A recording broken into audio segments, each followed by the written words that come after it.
Have you ever had that feeling? Like there just aren't enough hours in the day. Your to-do list just keeps growing and growing faster than you can check things off, and you just feel, I don't know, stressed, permanently Yeah. behind. If that sounds like you, well, you're definitely not alone. Yeah. So today we're doing a deep dive into mastering time and task management. Our mission really is to pull out practical, actionable tips and guides from, well, a whole stack of sources, productivity gurus, academic research, software guides, you name it. Exactly. And our goal here is to give you a bit of a shortcut to help you understand not just what you should maybe do, but crucially, why these strategies actually work.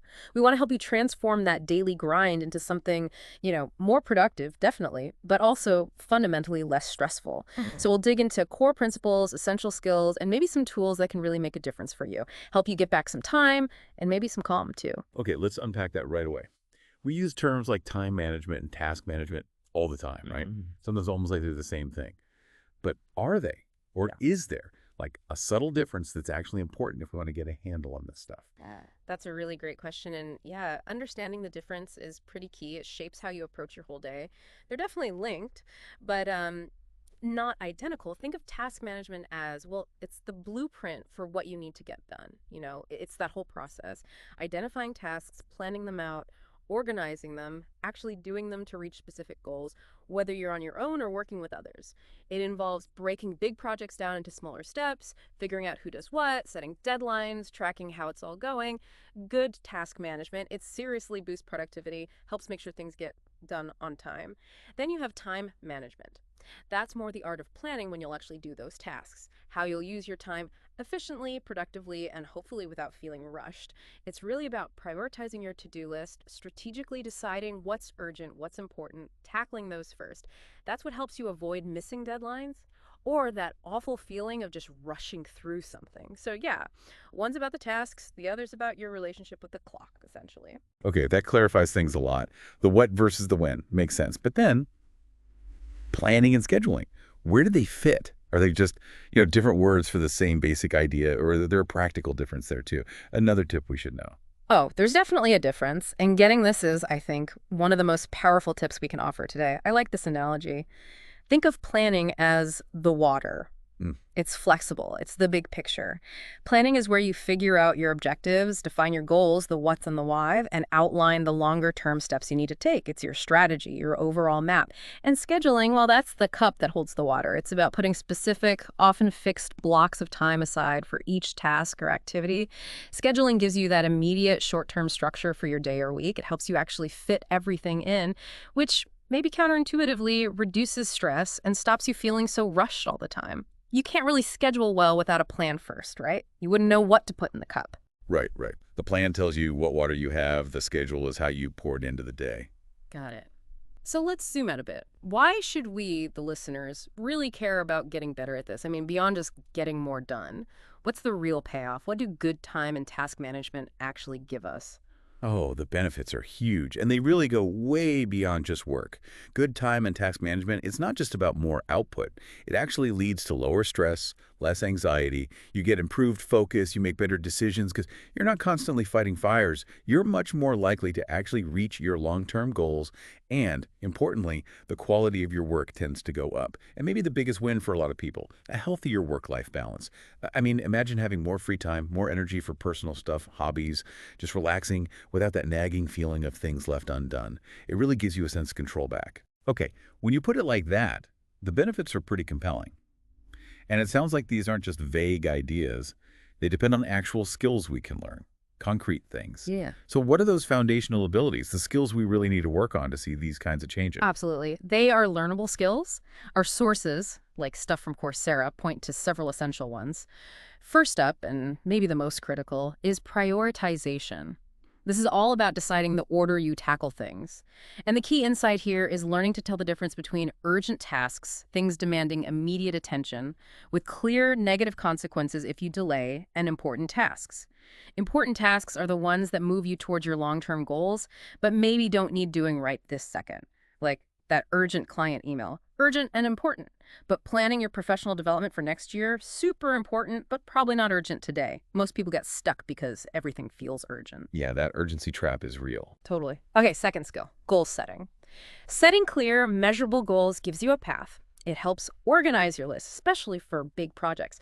Turns fuzzy wishes into actual steps. Third, planning. Now, people sometimes think planning means being rigid, but actually, a good plan shows you what time you really have. It stops you overcommitting. Just writing down your schedule gives you a realistic view. And a pro tip here, factor in everything. Not just work time, but travel time between meetings, time to organize your desk, breaks, actual breaks. And try to match tasks to your energy. Complex stuff when you're sharp, routine stuff when you're not. That's a good point about energy levels. Yeah. Fourth is delegation. This is huge if you want to avoid overwhelm. If you can delegate, maybe you lead a team or have support assigning tasks, lets you focus on the work only you can do. And closely linked is number 5, setting boundaries and saying no. This is tough for a lot of people, but it's about being honest, assertively honest about what you can actually take on.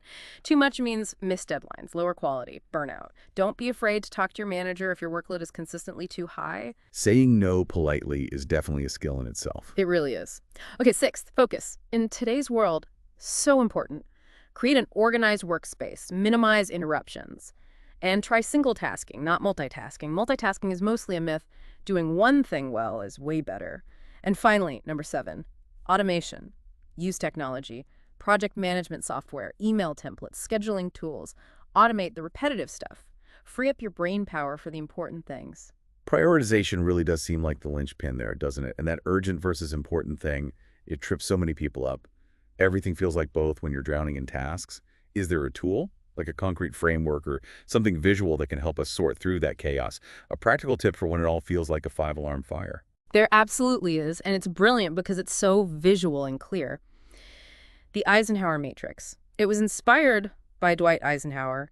He apparently said something like, "What is important is seldom urgent, and what is urgent is seldom important." Stephen Covey later developed it into this matrix. It basically divides tasks into 4 boxes based on how urgent and important they are, helps you figure out where to focus your energy. Okay, I think I've heard of this one. How does it break down? Right, so the 4 quadrants. First, you've got the do quadrant. This is 4 tasks that are both urgent and important. These are your crises, your imminent deadlines, stuff needing immediate action, like finishing that project due tomorrow or handling that urgent client call. You tackle these right away. Second is the schedule quadrant. These are important, but not urgent. This is where strategic work lives. Tasks crucial for long-term goals, but you have time to plan them. Think strategic planning, networking, skill development. You schedule these deliberately. This is often the most neglected box, but it's key for growth. The proactive stuff. Exactly. Third quadrant, delegate. These are urgent but not important for you to do personally. They need doing now, but someone else could handle them, like uploading blog posts, maybe transcribing meeting notes, routine admin. The tip, assign them if you can. And finally, the delete quadrant. These are not urgent and not important. These are the time wasters, the distractions, the work about work, unnecessary meetings, endless reply, all email chains, status updates nobody reads. The tip here is simple. Just eliminate them. Get rid of them. Okay, that framework is a real aha moment, especially that delete quadrant, giving yourself permission to just not do things. That feels revolutionary. Any quick tips for actually using the matrix effectively day to day? Yeah, a few practical things can help. You could color code your tasks, maybe green for do, yellow for schedule, blue for delegate, red for delete. Makes it super visual. Also, try to limit tasks to maybe 10 per quadrant. Keeps it from getting cluttered and overwhelming. It's often useful to keep personal and professional lists separate when you use the matrix because the urgency importance can differ. And here's a big one. Eliminate, then prioritize. Deal with that delete quadrant first. Some studies suggest like 60% of work time can be eaten up by work about work. So cutting that out frees up massive amounts of time before you even start sorting the rest. Wow, 60%. That's huge. Okay, so we understand the concepts, the skills, this great matrix. But how do we actually build a schedule that works day to day? Get down to the brass tacks. What are the steps? It can feel like a big task, but there are pretty clear steps. First, just list everything, all your to-dos, work stuff, personal errands, appointments, recurring things, one-offs, just brain dump it all. Second, prioritize them. Mark each task. High, medium, low priority. Use those Eisenhower ideas. Ask yourself, what has a hard deadline? What has to happen today? What's going to cause stress if I don't do it soon? Okay, list and prioritize. Third, note the deadlines for everything, even personal stuff. Give it a deadline for accountability. Pick up dry cleaning by Friday. Done. Fourth, identify recurring events, weekly meetings, daily routines. Put those in your schedule first. And this is a good chance to ask, do I still need this meeting? Can someone else handle it? Audit those recurring things. Fifth, order your items. Arrange them. Maybe by time, maybe by priority, maybe by deadline. High priority stuff first, obviously. Use a calendar view so you can see your workload. Yeah. And here's a key tip. If it looks too full, remove something. Don't fall into the overscheduling trap.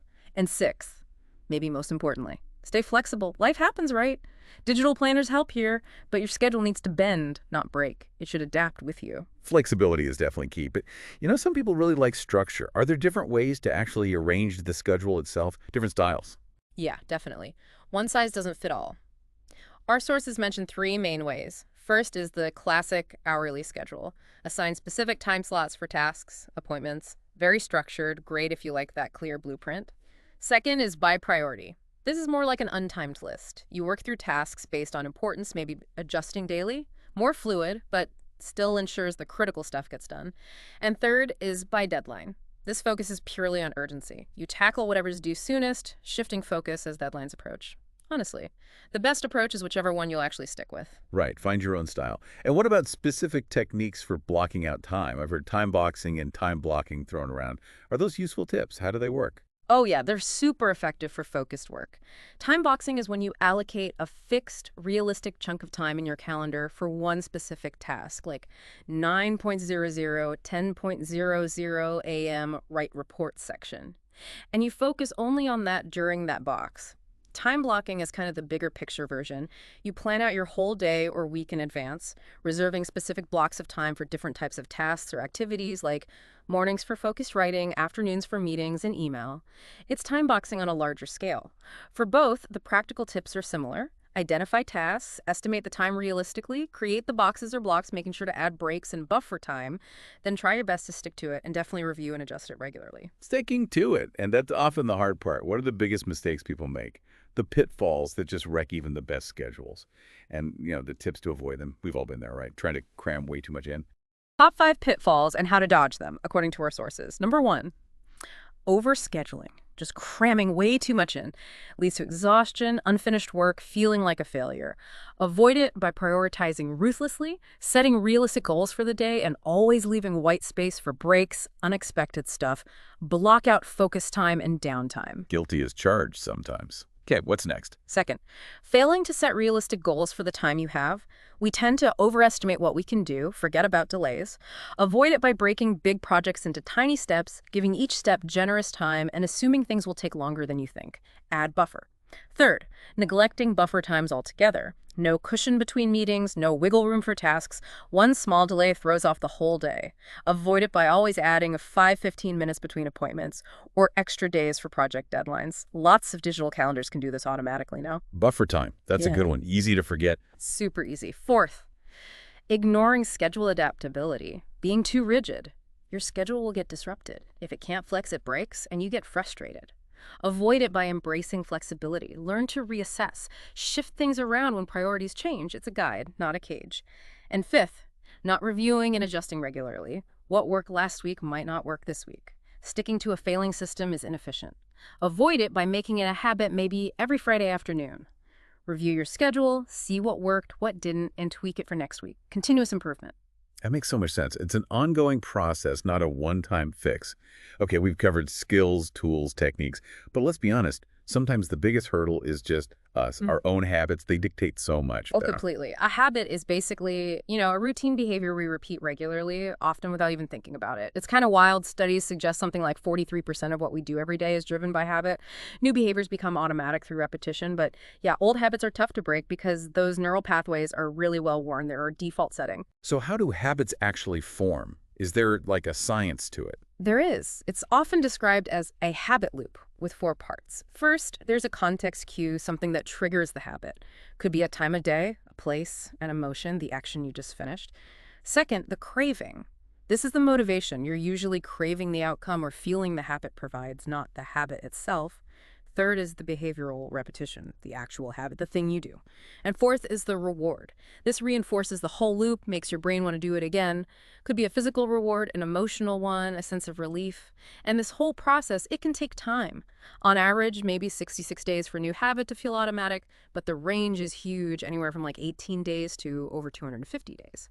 So consistency really is the name of the game. Okay, 66 days on average. That explains why it feels so hard to stick with new things sometimes. And it also helps explain why things like procrastination feel so ingrained. If habits are that powerful, how do we tackle something like that? What are the practical tips to actually manage procrastination? Right. Procrastination is a classic example of an undesirable habit pattern. And while maybe you can't eliminate it completely, you can definitely manage it. Some tips our sources suggest. First, identify specific daily goals. Not just work on report, but write introduction section or analyze first data set. Measurable goals make it less vague and more countable. Second, set realistic goals. Don't set yourself up for failure. Aiming to read 50 pages and succeeding feels way better than aiming for 100 and giving up halfway. And try to shift that internal talk from I can't to I can, and I'm choosing to do this part now. Small wins build momentum. Exactly. Third, include easy tasks on your list. Simple things like tidying your desk, making a healthy snack, calling a friend back. They give you a quick sense of accomplishment and energy that can help you tackle the harder stuff. Fourth, find your productive flow. Figure out where and when you work best on tough tasks. Is it at your desk? In the library? First thing in the morning? Don't try to do hard stuff in an environment where you know you get distracted. Fifth, build in accountability. Tell a friend or family member your goal for the day or week. Ask them to check in. Just knowing someone might ask can be surprisingly motivating. And finally, factor in room for faults. You will procrastinate sometimes. It happens. Be kind to yourself. Don't beat yourself up. Schedule rest. And just make a commitment to tackle that avoided task first thing the next day. One slip doesn't mean failure. That's really helpful advice. Be kind to yourself. And what about breaking other bad habits? Not just procrastination, but anything. Our sources mentioned something about replacing them. Yeah, that's a really powerful tip. Instead of just trying to stop a bad habit through sheer willpower, which is really hard, it's often more effective to replace it with a better habit that provides a similar reward. The key is to identify the cue that triggers the bad habit, keep the cue, but then consciously change the routine, the behavior, and find a new reward. Like the example. Cue is the TV show ends, old routine. Wander to the fridge for a snack, reward. Temporary satisfaction, maybe boredom relief. New routine. Do 5 minutes of stretching, reward. Feeling refreshed, sense of accomplishment. You're hijacking the old loop for a better purpose. Okay, hijacking the loop. I like that. So we've covered skills, psychology, habits. Let's talk tech. In today's world, software plays a massive role. How can specific task management software actually help us implement all these tips and guides? Make life easier, not just add another app to juggle. That's a really important point, because the right software can be incredibly helpful. Good task management tools go way beyond just a simple checklist. They help you identify tasks, monitor them, manage complex workflows, collaborate with others. They make it easy to set deadlines, prioritize using things like tags or flags, track progress visually, and adjust schedules on the fly. Essentially, the right tool can act like an extension of all these good habits and techniques we've been talking about. It provides the structure. But there are so many options out there. It's easy to get overwhelmed just looking. What should we actually look for? What are the key features or tips for choosing the right tool for you? It is a crowded market, absolutely, but there are some key features to prioritize based on what our sources say works. First, look for flexibility and a user-friendly interface. It needs to be easy to use, intuitive, and ideally work smoothly across your devices, phone, computer, whatever. It shouldn't feel like a chore to use. Second, time tracking capabilities. Even if you don't need it for billing, tracking time helps you understand where it actually goes, improve estimates, and get better at planning. Super valuable data. Third, look for task automation. Can it handle recurring tasks automatically? Can it automate simple workflows? This frees up so much mental energy and time from admin stuff. Automation sounds like a huge win. It really is. Fourth, good communication support, especially if you work in a team. Tools that let you comment on tasks, share files, make announcements right there in the app. Reduce the need to constantly switch back and forth to email or chat. Fifth, reporting and analytics. Being able to see your productivity trends, track project progress, maybe even export data for invoicing. That gives you valuable insights. And sixth, integration with other tools. Does it connect smoothly with your calendar, your email, your messaging app, your document tools? Good integration reduces friction and keeps everything flowing. Okay, that's a helpful checklist. Can you maybe give us just a few examples? Not an exhaustive list, but just a taste of the variety out there, showing how different tools cater to different needs. Sure, just to give a flavor, you've got tools like ClickUp, which often gets mentioned for being really versatile, kind of an all-in-one platform with lots of features, customization, even AI tools built in now. good value for features. Then there's Asana, which is really strong for team collaboration, especially remote teams. It has a great visual workflow builder that doesn't require coding. If you like visual, simple organization, especially for smaller teams or personal use, Trello, with its Kanban boards, those drag and drop cards, is super popular and easy to grasp. For someone who just wants a really clean, efficient daily to-do list manager, maybe Todoist is a great fit. It's known for being fast and using natural language input. You can just like schedule a meeting for Friday at 2 p.m. and it figures it out. And if you're managing complex projects and you really like spreadsheets, Smartsheet offers that kind of grid-based interface but with project management power behind it. Okay, so lots of different flavors. Exactly. The real tip here is figure out what you actually need. What are your must-haves, your team size, your budget? Then look for a tool that fits your workflow and makes things easier, not more complicated. And definitely take advantage of the free trials or free tiers most of them offer. Play around with a couple before you commit. Hands-on experience is the best guide. Wow, okay, what a deep dive that was. Seriously, from getting clear on planning versus scheduling to that really useful Eisenhower Matrix giving us permission to delete things and even getting into the psychology of habits. We've covered a ton of actionable tips and guides today. I think the biggest takeaway really is that managing your time and tasks well isn't just about squeezing more stuff into your day or just being busy.